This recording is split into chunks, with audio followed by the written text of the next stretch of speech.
Dans le je crois en Dieu, on dit je crois en Dieu le Père, je crois au Saint-Esprit, je crois au Fils unique, je crois qu'il est ressuscité, je crois à l'Église une sainte, catholique et apostolique. Et le dernier, c'est pas je crois, c'est j'attends. Donc autrement dit, toute notre foi à nous de chrétiens, elle conduit à cette attente. Souvent on peut dire aux chrétiens, vous dites que vous attendez, mais vous attendez la fin du monde pour demain matin, vous seriez content si elle arrivait demain matin? On hésite un peu parce que des fois on a peur.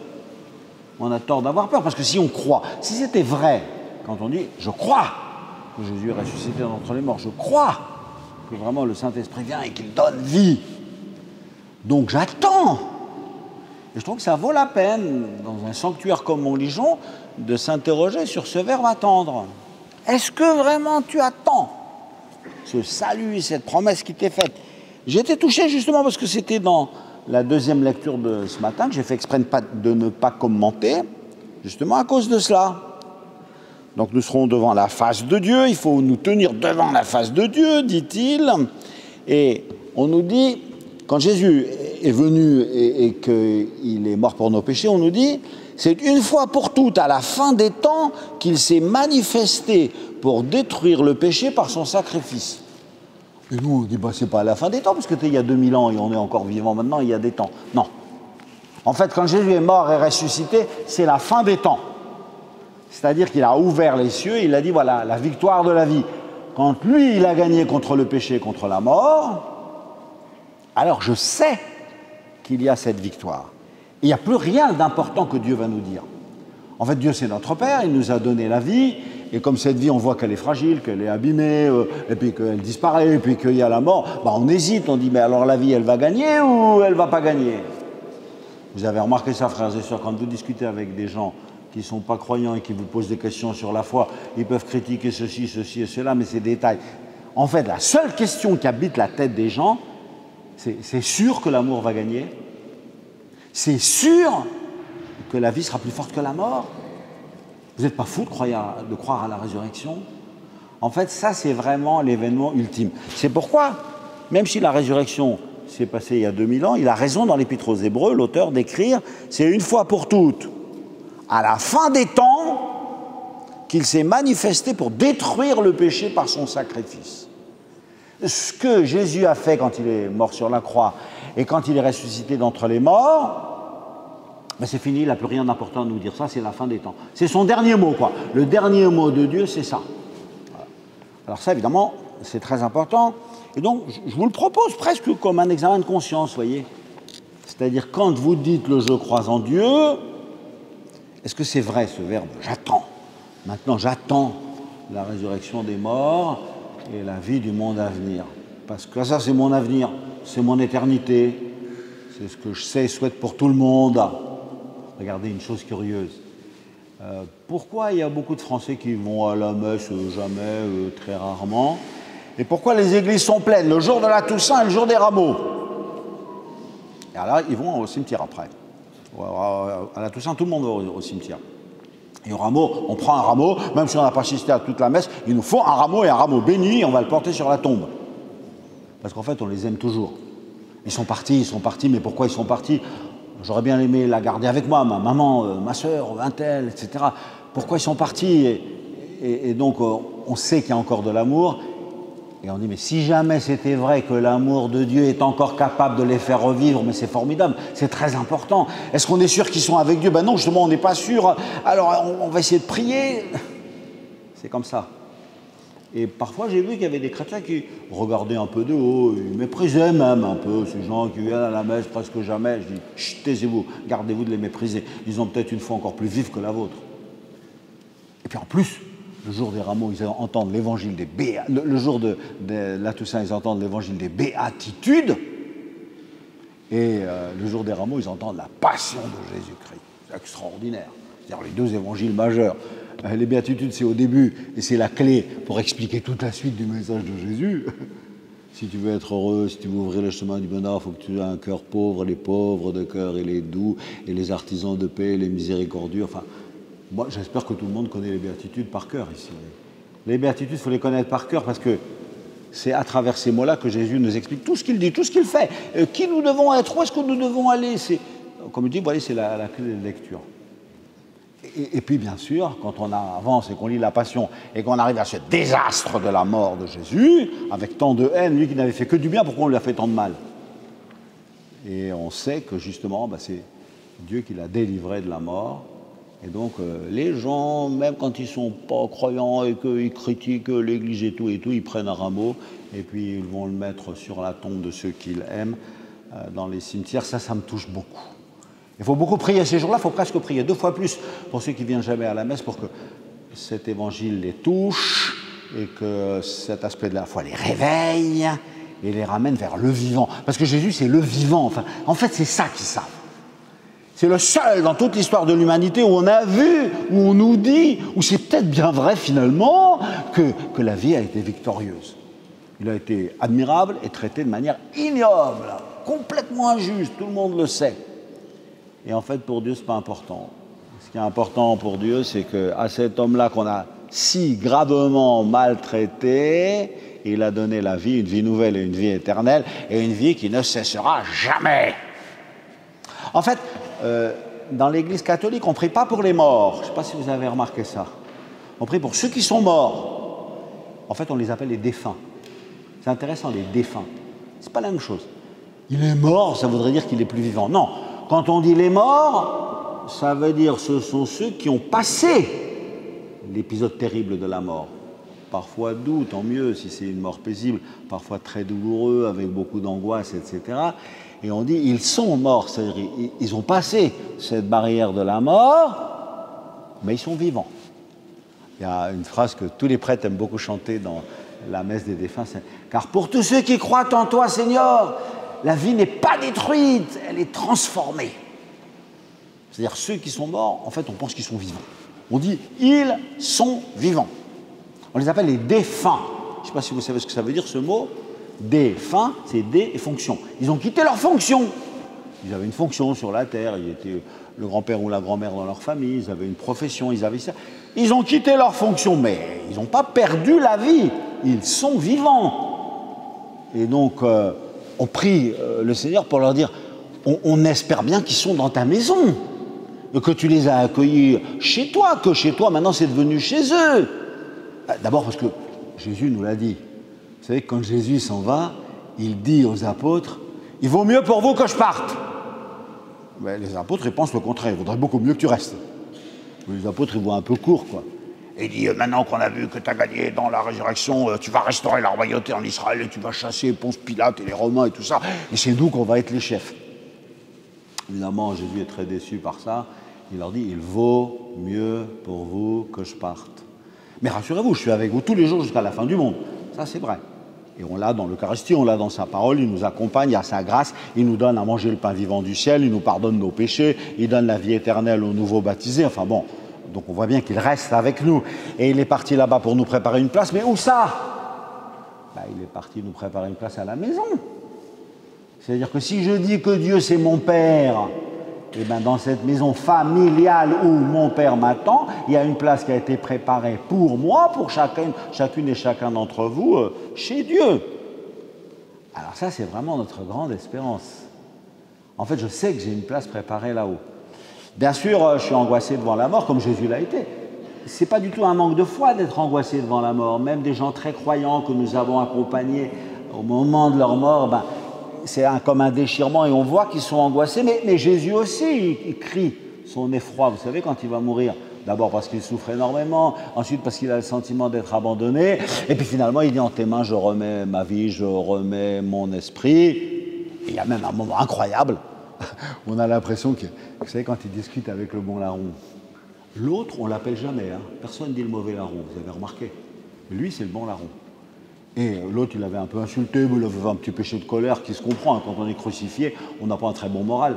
Eh bien, si tu es un prophète, tu n'as qu'à faire quelque chose pour nous, descends de ta croix et fais-nous descendre avec. Bon, c'est pas un péché très grave, moi j'en ai fait des plus graves que ça, d'énervement ou de colère, etc. Et lui, l'autre, il lui dit, tais-toi, nous, on a quand même été lamentables. Lui, il n'a jamais rien fait de mal. Et pourquoi il est comme nous?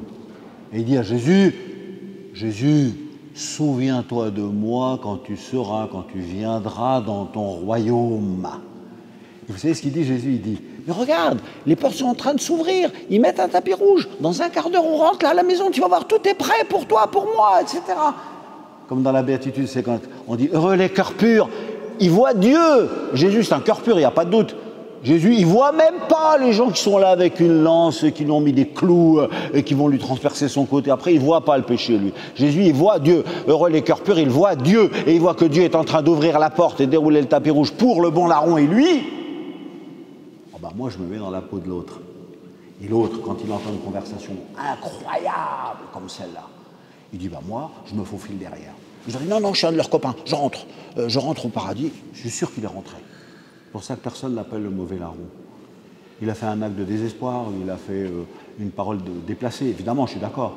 Il a été repris, mais quand il a entendu cette conversation fantastique, aujourd'hui tu seras avec moi dans le paradis, alors je pense qu'il a dit, moi je les suivrai, je dirais, je suis un de leurs copains, je passe. Et il y est entré aussi. Voilà ce qu'il faut dire quand on dit le credo, c'est-à-dire je dis que je crois, et en fait cette foi, ce croire, il doit fortifier notre espérance. Je vous le dis, frères et sœurs, parce que le dernier verbe, expecto, j'attends la résurrection de la chair, il risque de passer inaperçu. Et si votre foi elle est forte, si elle est solide, eh ben, je suis sûr que ça nous fortifie dans l'espérance. Je vais vous dire quelque chose qui va peut-être vous paraître bizarre, mais c'est que, à la limite, dans le « je crois en Dieu », le credo, la première ligne, ça me suffit. Je crois en Dieu, le Père Tout-Puissant. Voilà, Tout-Puissant.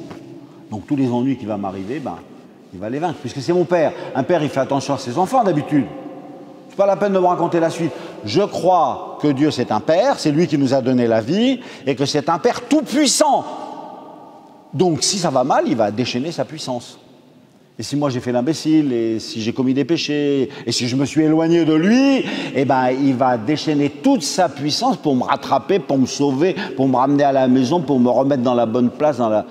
Et c'est pour ça qu'il y a la suite du credo. Alors, quand il voyait que ça allait très mal, il a envoyé son fils, et son fils est incarné, et il est venu chez nous, et son fils, après, il est allé jusqu'au bout, jusqu'à l'extrême de l'amour, parce qu'il fallait absolument nous sauver de cela. Il est mort pour nous, et pour la première fois, devant cette espèce de muraille en béton de la mort, il a percé une brèche, et ça s'appelle la résurrection. Tout le monde s'était écrabouillé contre la muraille de la mort, sauf Jésus, et quand lui, il y est arrivé, la brèche a été ouverte, et il a montré le royaume, et il dit, c'est une porte pour vous, vous pouvez entrer.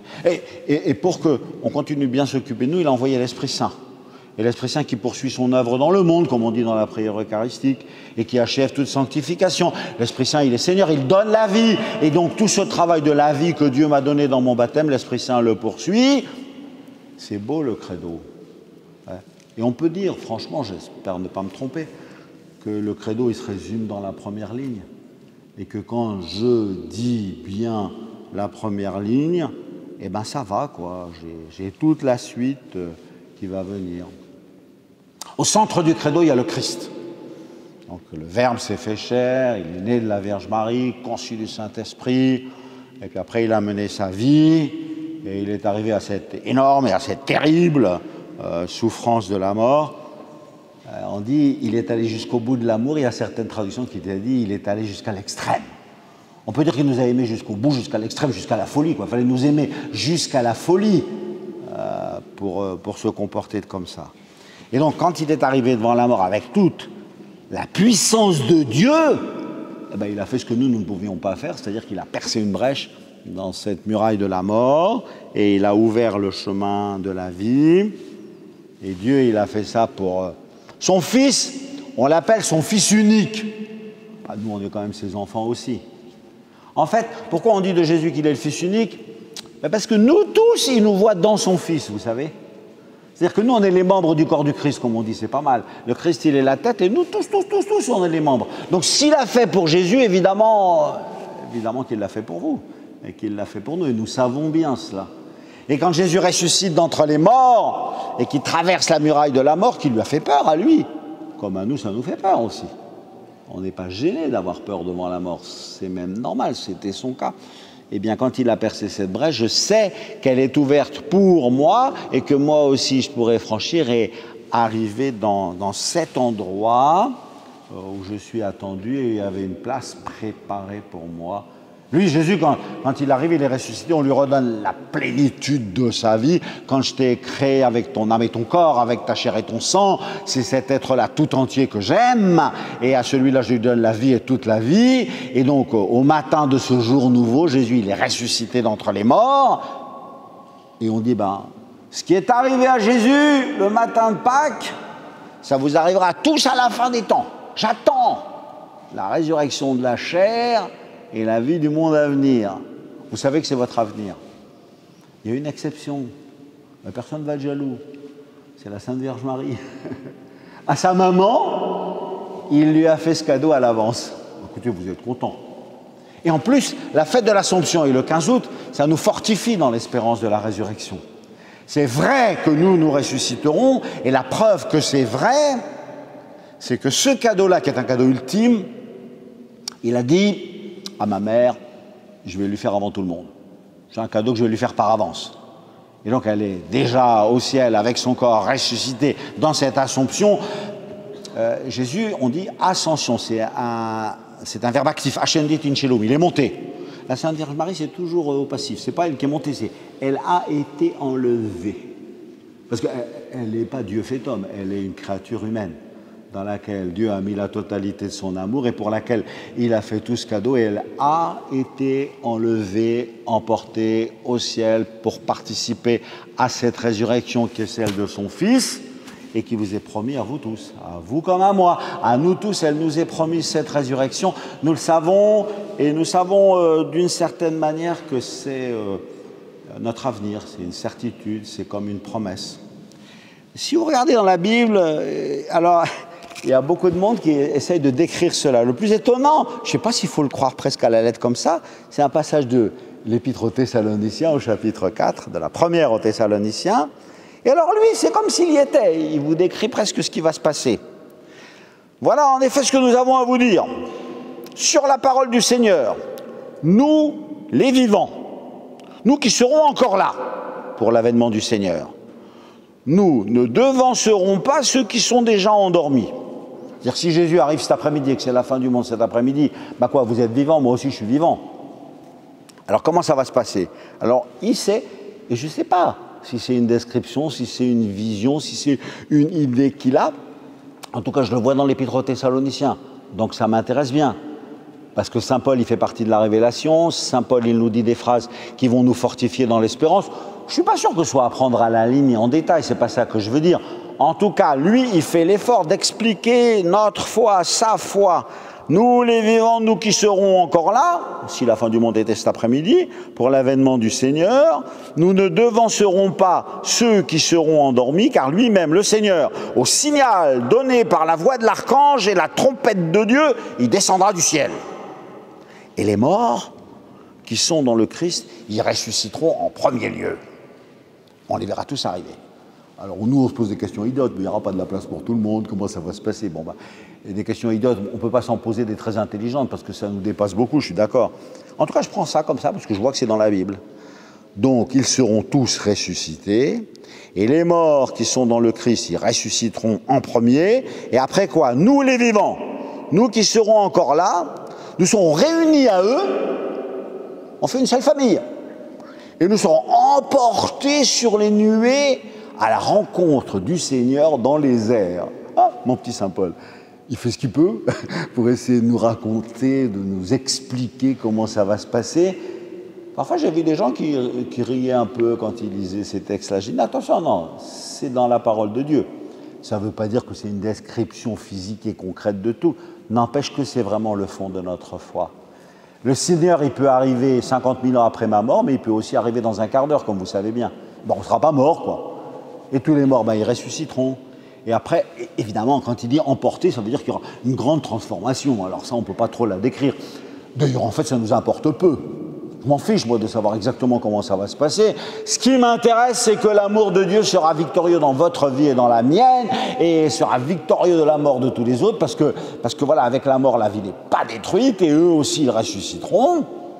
Et donc ça, c'est vraiment notre très grande et notre plus grande espérance. Ainsi, nous serons avec le Seigneur pour toujours. Je ne sais pas s'il est connu ce passage de 1 Thessaloniciens 4. En tout cas, saint Paul, il aimerait bien qu'on le connaisse, parce qu'il dit « Réconfortez-vous les uns les autres avec ces pensées ». Donc c'est un passage qu'on devrait citer souvent. Parce que saint Paul, il dit cela à des Thessaloniciens, c'est une ville de Grèce, actuellement c'est encore la deuxième ville de Grèce d'ailleurs, et il leur dit ça parce que c'est l'enseignement qu'il donne de la part du Seigneur. Mais franchement, je vous assure que ça vaut pour Montligeon en 2021, évidemment, vous le savez bien. Donc c'est intéressant pour nous de bien croire cela. Évidemment, il n'y a pas que cet événement. Il y a aussi un autre événement qui va nous juger. Il reviendra dans sa gloire et il sera là, comme on dit, pour juger les vivants et les morts. Alors là, on n'aime pas beaucoup aller devant les juges pour être jugé. Ça nous fait drôle d'ailleurs que Jésus vienne comme un juge. C'est quand même pas d'abord son métier. C'est d'abord le Sauveur, c'est d'abord le Fils de Dieu. Sauf que, évidemment, je ne peux pas l'enlever, c'est dans le « je crois en Dieu », donc j'ai intérêt à réfléchir. Qu'est-ce que ça veut dire le verbe « juger » ? C'est pas pareil quand c'est un homme qui juge dans un tribunal ou quand c'est Dieu qui juge. Quand vous changez le sujet, si c'est un enfant qui mange ou une personne âgée qui mange ou un adolescent qui mange, il mange, quoi, il fortifie son corps. On change le sujet, mais ça ne change pas le verbe quand on mange. Dans le verbe « juger », si c'est un juge qui juge dans un tribunal, ce n'est pas tout à fait pareil que si c'est Dieu. Tenez, par exemple, il y a un garçon qui a été dans la rue, et puis il a blessé une dame en lui volant son argent, et puis il l'a laissé à moitié KO par terre, etc. Donc il est arrêté par la police et il est jugé. Et on dit, il ne faut pas qu'il recommence, il ne faut pas qu'il continue à faire du grabuge dans la société. Donc on va lui mettre une condamnation forte pour l'avertir fermement, et on va le mettre 6 mois, 2 ans en prison, parce que stop, quoi. Il faut quand même qu'on mette un coup d'arrêt très fort pour protéger la société. Ça, c'est le jugement des hommes, mais quand c'est Dieu qui juge, derrière le bon Dieu, il n'y a pas de risque, il n'y a que le paradis. Donc même un malfaiteur, même les péchés que j'ai faits au paradis, je ne risque pas de les faire. Donc il n'a qu'à me laisser entrer. Alors ça veut dire quoi, juger quand c'est Dieu qui me juge? C'est quand même pas pareil. Pourtant, il y a des choses qui sont pareilles. Et dans le chapitre 25 de saint Matthieu, vous connaissez bien, c'est ce qu'on appelle l'évangile du jugement dernier, justement. Il viendra avec tous ses anges, et puis il séparera les boucs et les brebis. Il séparera les bons avec les méchants. Venez les bénis de mon Père. Parce que j'étais en prison, vous m'avez vu, j'avais faim et vous m'avez donné à manger, j'étais malade et vous m'avez rendu visite. À chaque fois que vous l'avez fait à l'un des plus petits d'entre les miens, c'est à moi que vous l'avez fait. Allez-vous-en loin de moi, maudit, vous n'êtes pas arrêté, vous ne m'avez même pas donné une minute, pas un coup de fil, vous n'avez jamais fait attention à moi. Allez-vous-en loin de moi, maudit. Il les séparera.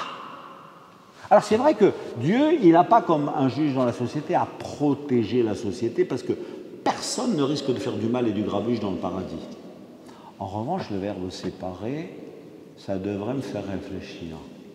Et du coup, je veux dire, peut-être que je pourrais commencer, moi, à séparer dans ma vie. Et cette habitude que j'ai là, et qui est mauvaise quand même, alors je vais m'en séparer. Je vais dire, maintenant, ça, c'est fini, plus jamais. Pourquoi? Parce que je sais très bien que c'est la pensée du Seigneur. Et que si j'arrivais devant lui, il séparerait. Et moi, j'ai qu'à commencer ce travail tout de suite. Et à l'intérieur de moi, je vais essayer de séparer.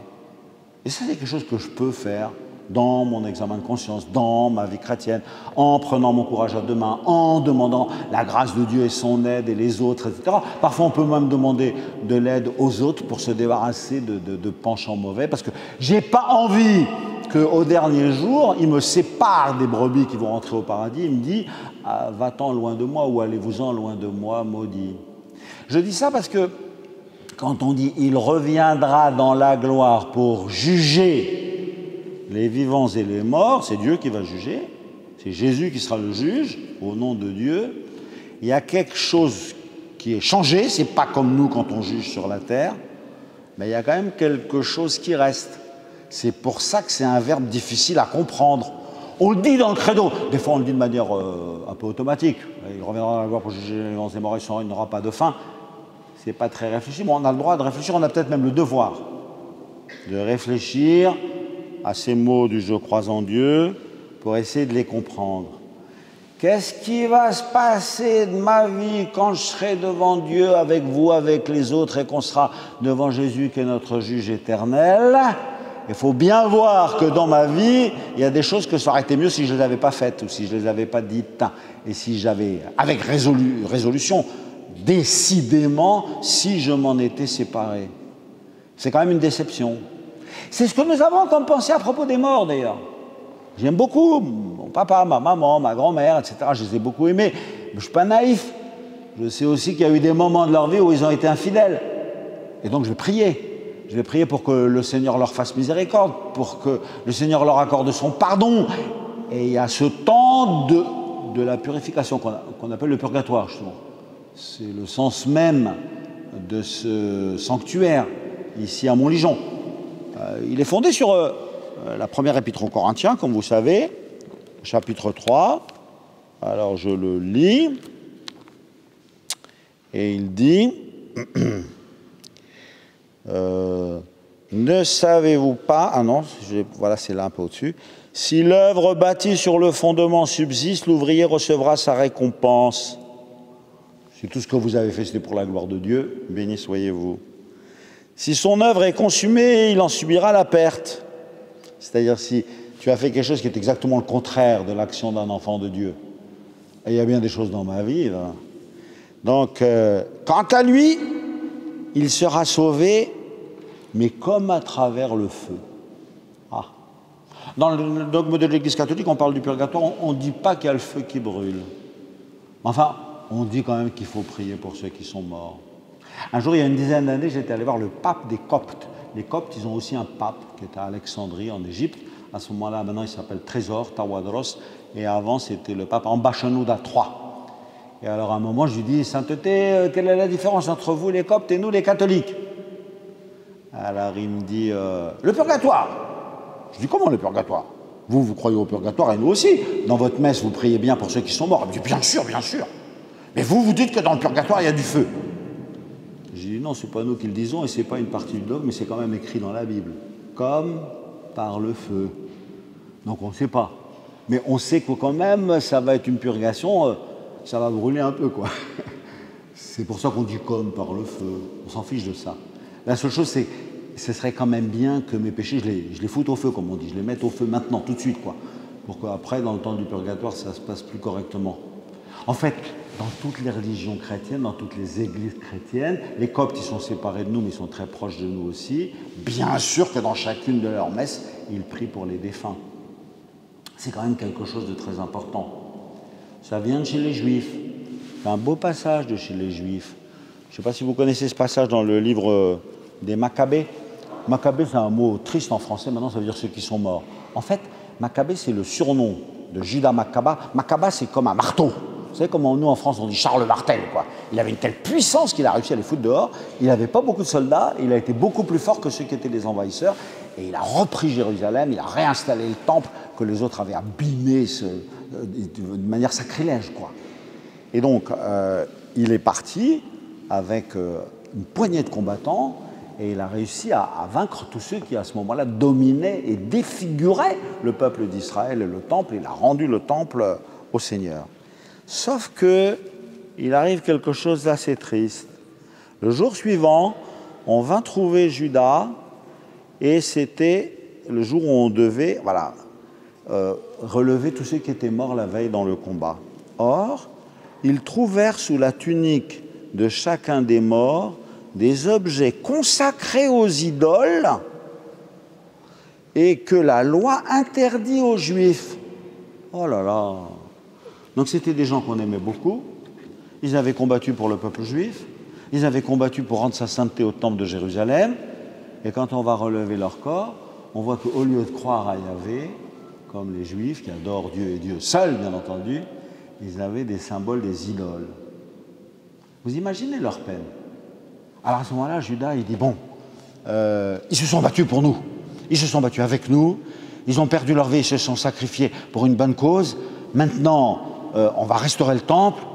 Enfin, franchement, ce qu'ils ont fait, c'est lamentable. Donc, nous devons prier pour eux. Ça, c'est beau.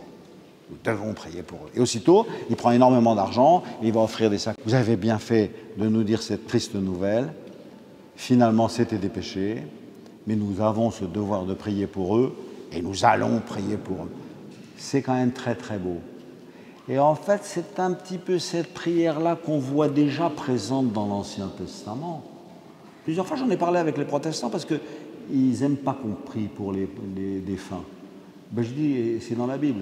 Mais eux, c'est un passage de la Bible qu'ils n'aiment pas. Et ils ne lisent pas le livre des Maccabées. Ben, je dis, pourtant, c'est quand même dans la Bible. Et pour les Juifs, ça compte. Et pour nous, les autres chrétiens, ça compte. Et donc, nous avons pris cette habitude.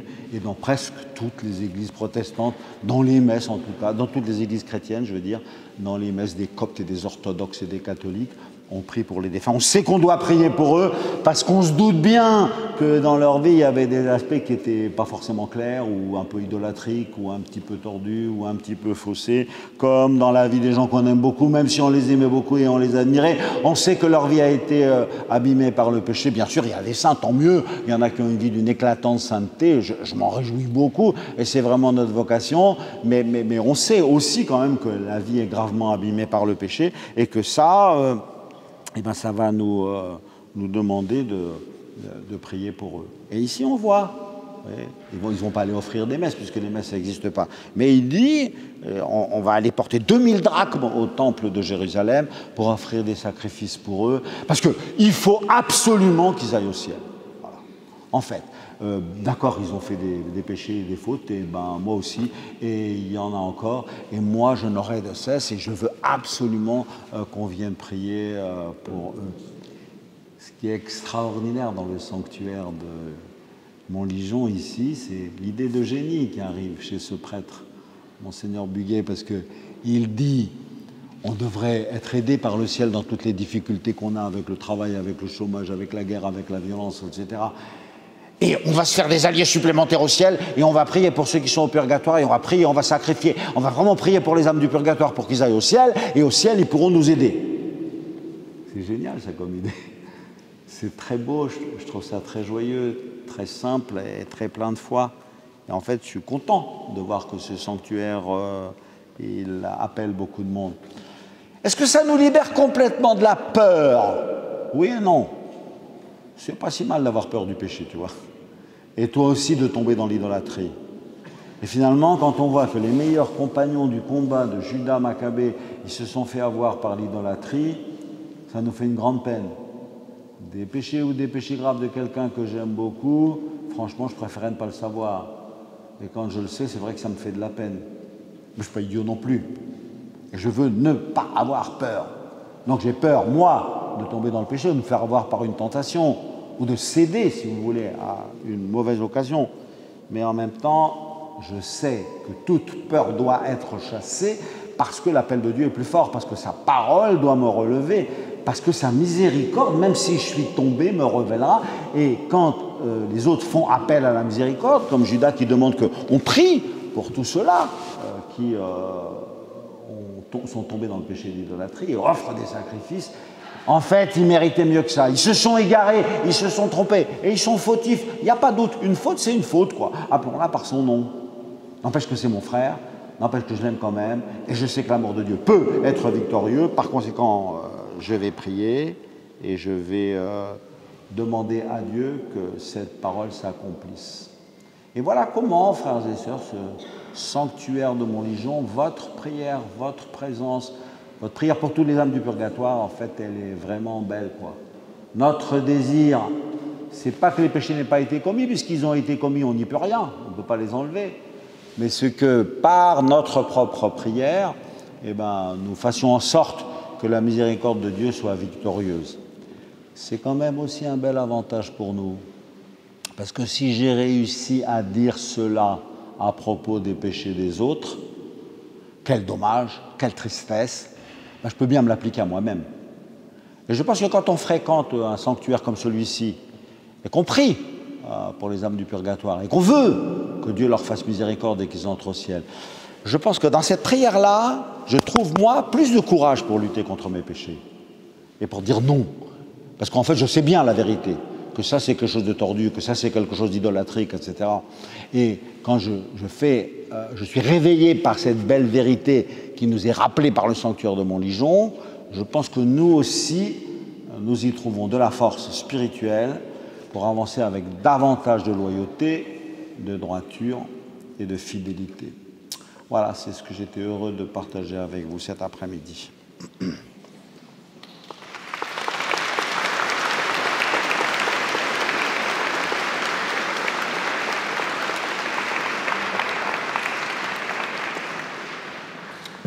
On pourrait dire « je crois en Dieu ».